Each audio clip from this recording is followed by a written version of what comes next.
Hello प्यारे साथियों, कैसे हैं आप। आशा करता हूँ मस्त होंगे, स्वस्थ होंगे, बेहतरीन तरीके से अपनी तैयारी कर रहे होंगे।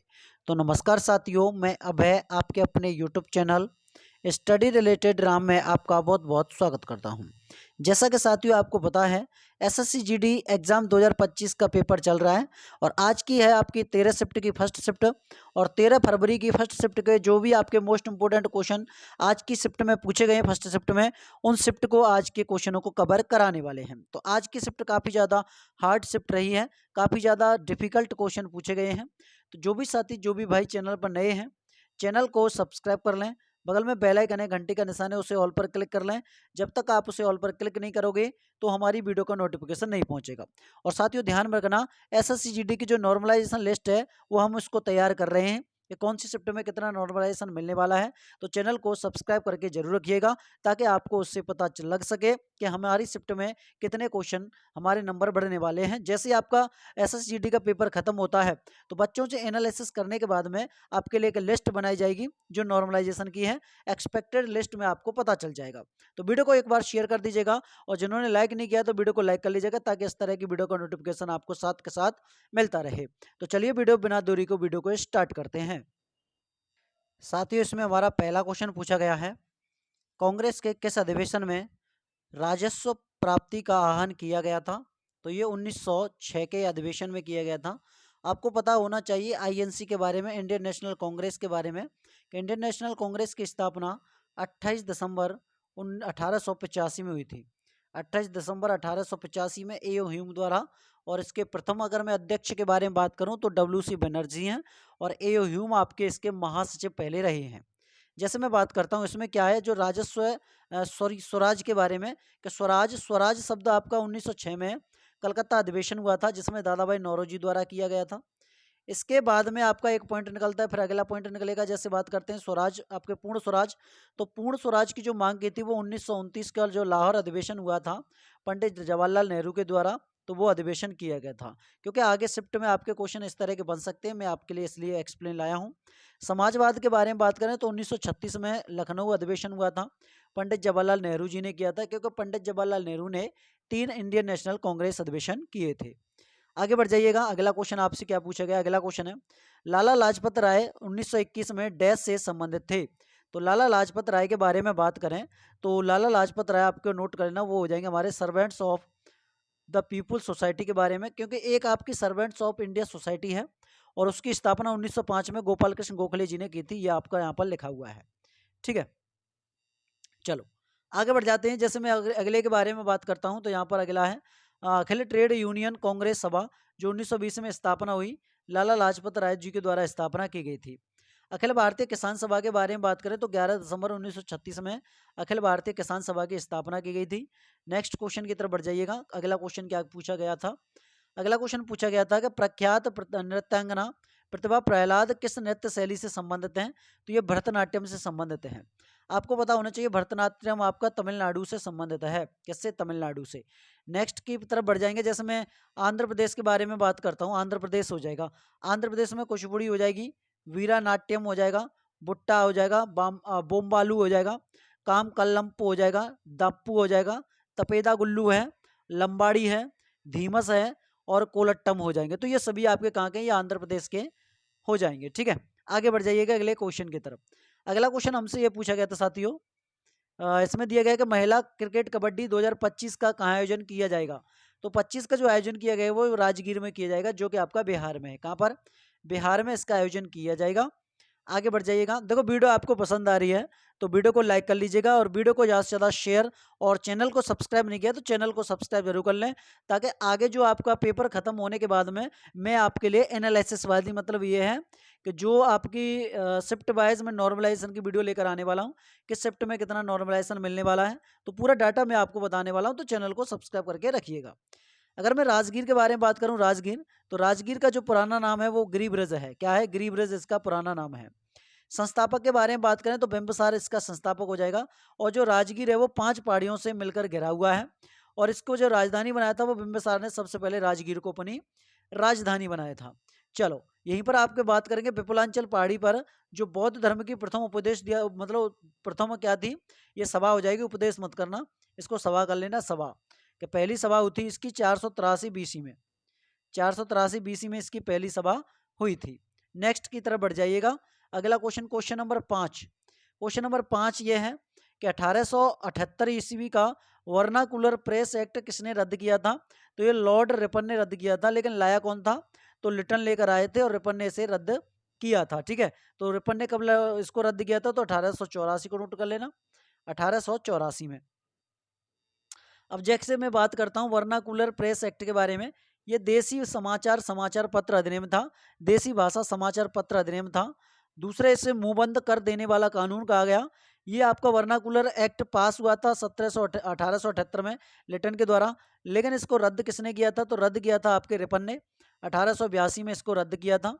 और सबसे ज़्यादा जो विरोध किया था वो सोम प्रकाश द्वारा विरोध किया गया था इसका, वर्नाकुलर एक्ट का, जो 1878 में आया हुआ था। आगे बढ़ जाइएगा। क्वेश्चन नंबर 6 क्या पूछा गया था? क्वेश्चन नंबर 6 इस तरह से पूछा गया था कि किस स्थल से युगल स्त्री पुरुषों के समाधानों का साक्ष्य प्राप्त हुआ है? तो ये कालूबंगा और लोथल, ये दोनों ऑप्शन में नहीं थे, लेकिन स्टूडेंटों से काफी से हमें पता चला तो वो बोल रहे थे कि कालीबंगा था उसमें, कालीबंगा, लेकिन कालीबंगा तो आपका आंसर हो ही जाएगा। उसके साथ में आपका लोथल भी है, दोनों से आपके मिले हैं। जैसे मैं बात करता हूँ, जैसे भाई कालीबंगा, कालीबंगा राजस्थान के बारे में बात हो रही है, राजस्थान में, और यहाँ से हमें काले रंग की चूड़ियाँ प्राप्त हुई हैं। अगले क्वेश्चन की तरफ बढ़ो। अगला क्वेश्चन अकबर से पूछा गया था कि अकबर के शासनकाल में सबसे पहले कौन सी घटना घटित हुई थी? लेकिन स्टूडेंटों से जहाँ तक मुझे पता चल सका है, वहाँ तक स्टूडेंटों ने यही बोला है कि इसका आंसर तो पता नहीं है, लेकिन अकबर से जो भी संबंधित आपकी घटनाएं हैं वो सब मैंने आपको इस जगह पर रख दी हैं। जैसे मैं बात करता हूँ अकबर द्वारा, जैसे बात करें, दास प्रथा को अंत किया था 1562 ईस्वी में, क्योंकि दास प्रथा शुरू हुई थी कहाँ से? 1192 से, 1192 से। क्यों? क्योंकि यहाँ पर आपके तराइन का दूसरा युद्ध हुआ था। किसका? तराइन का दूसरा युद्ध हुआ था, मोहम्मद गौरी जीता था पृथ्वीराज चौहान से। तो मोहम्मद गौरी का जो गुलाम था वो था आपका कौन? इल्तुतमिश था। तो वहां से दास प्रथा शुरू हुई थी। मोहम्मद गौरी का दास इल्तुतमिश हो जाएगा, इल्तुतमिश का दास हो जाएगा आपका सॉरी, मोहम्मद गौरी का दास था ऐबक, सॉरी ध्यान रखना, मोहम्मद गौरी का दास ऐबक था और ऐबक का दास था इल्तुतमिश, और इसीलिए इल्तुतमिश को दासों का दास कहते हैं, और इल्तुतमिश का दास था बलबन। तो ऐसी ये प्रक्रिया चली थी। और इल्तुतमिश की एक पुत्री थी सुल्तान, रजिया सुल्तान, जो प्रथम महिला मुस्लिम शासिका थी जिन्होंने दिल्ली सल्तनत पर शासन किया था। इसके बाद में बजट प्रथा शुरू हुई थी, अकबर ने की थी 1562 में। तीर्थ यात्रा कर के बारे में बात करें 1563 में। जजिया कर के बारे में बात करें 1564 में। तो यहाँ से आप सबको चेक कर लेना कौन सा कब हुआ था। फतेहपुर सिकरी 1571 में, जी मतलब इन्होंने बसाई थी, क्योंकि गुजरात फतेह करने के बाद में। और बुलंद दरवाजा 1572 में, गुजरात फतेह करने के बाद में। हुमायूं का मकबरा 1564 में, लेकिन ये अकबर ने नहीं बनवाया था, ये ध्यान में रखना, ये बानो बेगम ने बनवाया था। किसने? बानो बेगम ने। मनसबदारी शुरू, आपकी प्रथा शुरू हुई थी 1573 में, अकबर ने शुरू की थी। अगला है इबादत खाना। इबादत खाना 1575 में हुआ था, क्योंकि इबादत खाने में बड़े बड़े अलग अलग धर्मों के गुरु आकर यहाँ पर क्या करते थे? सभा करते थे। दीन इलाही के बारे में बात करें तो 1582 में, और दीन इलाही एकमात्र मतलब प्राप्त करने वाला वो था आपका, मतलब अपनाने वाला, तो आपका हो जाएगा बीरबल हो जाएगा। आगे बढ़ो इलाही संवत के बारे में। तो इलाही संवत 1583 का नोट कर लेना, 1583 में इलाही संवत चला था। यहीं पर आगे बढ़ जाओ। इन्होंने जो अकबर ने किले बनवाए थे वो बनवाया था, आगरा का किला बनवाया था जिसे आगरा फोर्ट कहते हैं, लाहौर किला बनवाया था, और इलाहाबाद किला बनवाया था। ये 3 किले इन्होंने अकबर ने बनवाए थे। नेक्स्ट की तरफ बढ़ जाओ। क्वेश्चन नंबर 8 क्या पूछा गया है? ये साइंस का क्वेश्चन पूछा गया था। प्रोटीन निम्न में से किस अम्ल से एकत्रित होती है? तो प्रोटीन आपकी एमिनो अम्ल को नोट कर लेना। सर्वाधिक प्रोटीन प्राप्त करेंगे तो भाई साहब हमारा जो भारत प्राप्त करता है वो दालों से प्राप्त करता है, लेकिन प्रतिशत के बारे में बात आ जाए तो प्रतिशत सोयाबीन के बारे में बात करें कि सोयाबीन से प्राप्त होती है। अच्छा, यहीं पर बात करें टेलीग्राम के बारे में कि प्रति ग्राम प्रोटीन में ऊर्जा कितनी होती है? तो 4.2 किलो कैलोरी होती है। अंडे में जो अम्ल पाया जाता है वो ग्लूब्यूलिन्स पाया जाता है, और विटामिन में तो प्रीलेमिन्स पाया जाता है। नाखून में कैरेटिन पाया जाता है। और दूध के बारे में बात करें, दूध में कौन सा अम्ल पाया जाता है? तो केशिन है। और रक्त में हेमेरिन है, हेमिरिन। ठीक है, तो ये ध्यान में रखना आप। आगे बढ़ जाओ। अगला क्वेश्चन पूछा गया था कि गंगा की निम्नलिखित में से सहायक नदियों में से किसका मार्ग उत्तरदायी मुखी है। तो उत्तरदायी मुखी के बारे में नोट कर लेना। देखो इस तरह से चलती हैं आपकी, जैसे यहाँ पर घाघरा हो जाएगी, यहाँ पर आपकी क्या ये नदियां हैं जो ये तो हो जाएंगी आपकी बाएं से मिलेंगी, इधर आप आओगे तो दाएं से मिलेंगी। तो दाएं से मिलने वाली सोन नदी है, कौन सी सोन नदी है, यही पूछा गया है। जैसे मैं बता दूं आपको, यहाँ पर क्लियर कर देता हूँ।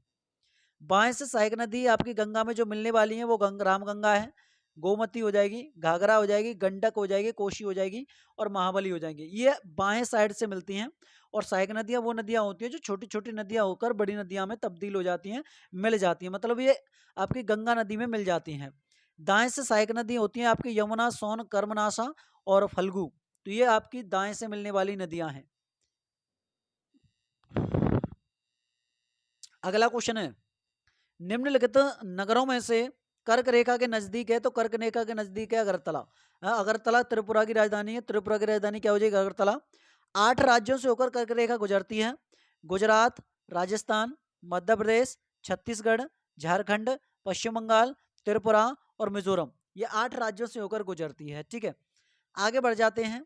अगला क्वेश्चन पूछा गया था, क्वेश्चन नंबर 11 है, भारत और पाकिस्तान के बीच कौन सी सीमा रेखा है।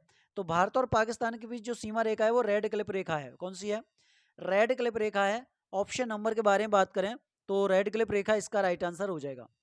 अगला क्वेश्चन पूछा गया था कि समुद्र की गहराई किस यंत्र के द्वारा मापी जाती है। तो वो मापी जाती है फेदोमीटर के, किसके, फेदोमीटर के द्वारा मापी जाती है। अगला क्वेश्चन है, भारत में किस मुस्लिम शासक ने जजिया कर का प्रचलन किया।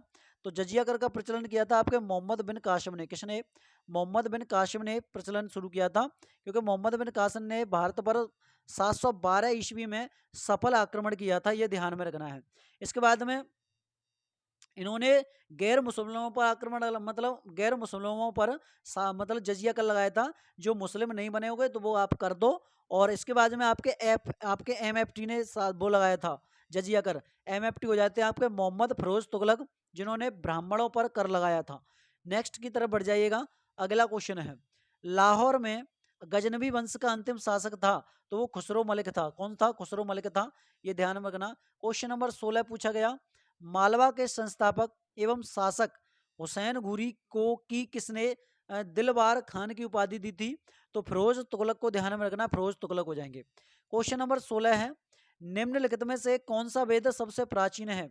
तो वो सबसे प्राचीन वेद आपका ऋग्वेद हो जाएगा। कौन सा हो जाएगा, ऋग्वेद हो जाएगा। अगला क्वेश्चन है, श्रवणबेलगोला कर्नाटक में स्थित है, ये कहाँ पर स्थित है, कर्नाटक में स्थित है। क्वेश्चन 17 हो चुके हैं, ध्यान में रखना। क्वेश्चन 18वें के बारे में ध्यान रखना, सभी क्वेश्चन मैं आपके लिए लेकर आया हूँ। निम्नलिखित में से किस पल्लव राजा को उपाधि राज सिंह थी। तो नरसिंह वर्मन को नोट कर लेना, नरसिंह वर्मन द्वितीय। तो कोई क्वेश्चन का आंसर इधर उधर हो सकता है नहीं, लेकिन क्वेश्चन आपके फर्स्ट शिफ्ट में यही पूछे गए हैं, को जितने स्टूडेंटों से मैंने पता लगाया है। निम्नलिखित में से कौन धर्मशास्त्रकार गहड़वाल राजा गोविंद चंद्र का मंत्री था। तो वो लक्ष्मीधर का था। किसका, लक्ष्मीधर का था। नेक्स्ट क्वेश्चन है क्वेश्चन नंबर 20, आज का लास्ट क्वेश्चन ये पूछा गया था, निम्नलिखित साइमन कमीशन के सदस्यों में कौन उत्तरदायी था। तो सर जॉन साइमन आपका उत्तरदायी था। देखो साइमन कमीशन का गठन हुआ था 1927 में, लेकिन भारत कब आया था, 1928 में। और 1928 में ही आपके JP सैंडर्स ने, इनके लाला लाजपत राय के सर पर लाठी मारने से हत्या हो गई थी, और इनका बदला लेने के लिए HSRA की स्थापना हुई थी, हिंदुस्तान सोशलिस्ट रिपब्लिकेशन एसोसिएशन की स्थापना 1928 में भगत सिंह और आज़ाद सिंह ने की थी। ठीक है, तो ये थे आज की फर्स्ट शिफ्ट के क्वेश्चन। अगर आपको क्वेश्चन अच्छे लगे हैं तो क्लास को ज़्यादा से ज़्यादा शेयर कीजिएगा, लाइक कीजिएगा, चैनल पर नए तो चैनल को सब्सक्राइब करके बेल आइकन प्रेस जरूर कर लीजिएगा। तो मिलते हैं साथियों नेक्स्ट आपकी सेकंड शिफ्ट में, तब तक के लिए मस्त रहिए, स्वस्थ रहिए, बेहतरीन तरीके से अपनी तैयारी करते रहिएगा, और चैनल को सब्सक्राइब जरूर कर लेना, ताकि आने वाली जो भी आपकी कट ऑफ से वीडियो संबंधित आएगी, या फिर मैं अब इसके बाद में आपकी वीडियो आएगी तो वो आएगी, मैं आपके लिए लेकर आऊँगा सभी शिफ्टों के लिए जो भी आपके कितने कितने नॉर्मलाइजेशन मिलने वाला है, तो वो वीडियो आपके आने वाले जैसे आपका पेपर खत्म हो जाता है। इसलिए चैनल को सब्सक्राइब करके जरूर रखिएगा। तो मिलते हैं साथ नेक्स्ट वीडियो में, तब तक के लिए जय हिंद दोस्तों, जय भारत।